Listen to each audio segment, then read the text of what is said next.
Hola, yo soy Luciana Vaz y hoy les voy a contar una historia de mi perrito Larus.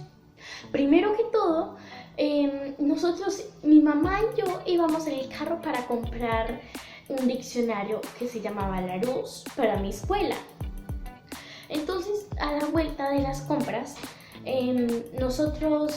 yo vi un perrito bebé como de 2 meses, le calculamos la edad, de 2 meses, y con muchas enfermedades. Tenía sarna, tenía mala visión, tenía pulgas, garrapatas.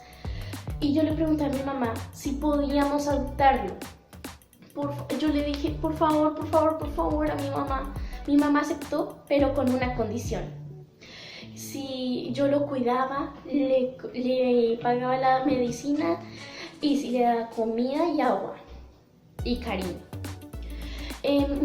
Mi mamá, yo acepté, ella también, pero eso valió muchísimo, valió más o menos 500.000.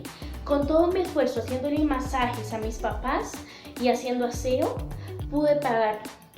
Ahora el perrito Larus está mucho mejor y también ahora corre, porque él tenía una enfermedad en las patitas traseras que las arrastraba.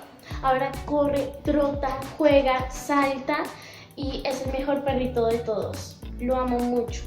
Y como tenemos otro perrito, le hace mucha compañía.